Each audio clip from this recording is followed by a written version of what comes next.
Okay, so did everyone see that Royal Caribbean has just launched this dope-ass cruise ship that's gonna set sail in 2024? Well, this 1,198 feet long cruise ship is going to carry 7,600 passengers with a suspended infinity pool and a free-fall slide with the name so iconic, Icon of the Seas. It's going to have a swimmer bar called Swim and Tonic, and the Royal Bay pool will be the largest pool at sea. In short, it's going to be a party and a half, but we're here for the same reason. Could this be something that makes you money? And of course, when something this crazy and wacky gains attention, I need to look into it. So here's a breakdown of the cruise ship industry. So buckle up as we're about to go on a voyage of what could be one of the most exciting investment avenues you should probably consider this year. And of course, if you haven't done so already, make sure you go and smash the like button, subscribe, and ring that notification bell so that you can take control of your finances and sail towards financial freedom, and probably on a cruise, probably on the Icon of the Seas.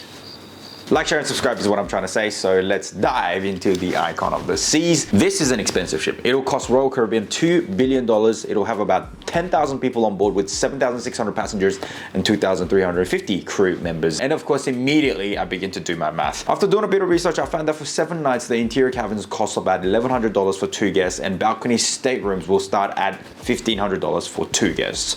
There's also 3-story family townhouses that sleep up to 8 people, which starts at $60,000 for a week-long cruise. But let's stick to their mid-tier product. We can say that it costs about $600 per person a night. This means that across 7 days, the cruise ship will make 7,600 times 600, which means this ship will make a whopping $4.56 million a week. Now, if they do their cruises, say 40 times a year, that will clock in the revenue at $182.4 million a year for accommodation on this ship. And of course, there's going to be other overpriced entertainment and food options on board where they will make money as well. Either way, for a $2 billion investment, this seems pretty good, I'd say. Now, I could be way off the mark with this calculation, so to get a bit more of an idea, I surfed over to Google Finance to check out their stock metrics and their info, and here is what I found. First of all, this company is worth almost $13 billion, so it's not small. Sitting at $50 a share now, it has been as high as $130 a share pre-pandemic. Now, looking at this annual income statement, this company has been spectacularly bleeding money in the last 2 years, especially in 2020 and 2021. Now, their income usually sits around $10 billion a year, but after the pandemic, that number has reduced to about $2 billion a year.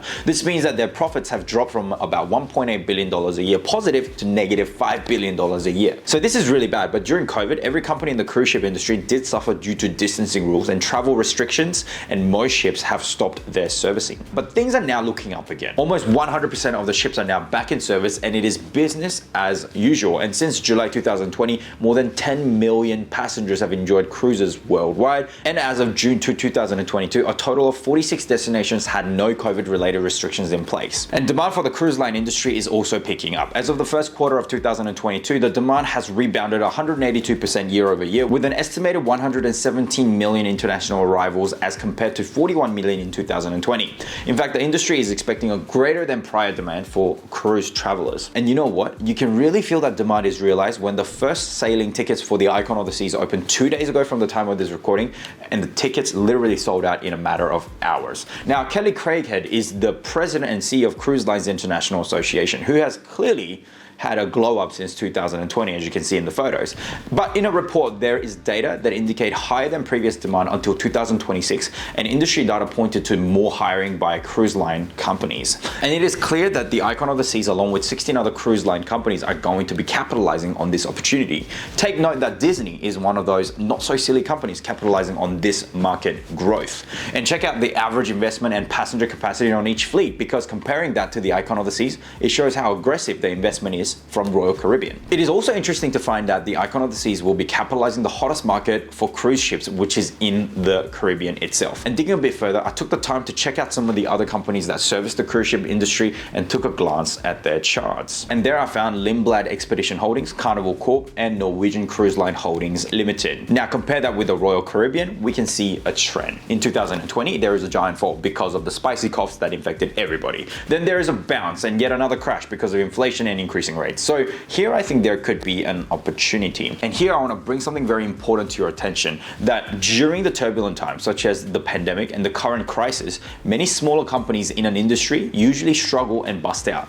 But these are the times where the deeper pocketed, bigger companies in the industry can actually invest more into their product and cut into the void of the bankrupt smaller companies, offering better product and servicing to increase their market share. And with this in mind, let's take a look at the risk-reward ratio of each investment investment into each of the company. Just simply speaking, if we're looking at the market recovering and even beating previous demands in travel, then it is likely that the prices will go back to prior highs. And in the scenario where the markets do go back and the prices go back to prior highs, the new market cap of, for example, the Royal Caribbean will sit at approximately $25 billion with annual profit of $2 billion, which I think the multiple is about right for a company of this size. So going back to the charts, it is not the craziest idea to think that there is a good potential of the share prices of companies in this industry to go back to its prior highs. Whilst Royal Caribbean is the PR king of the industry right now, with its new launch of the Icon of the Seas, if you were to invest in this company today, and it did in fact go to the previous high, you will make 2x your money.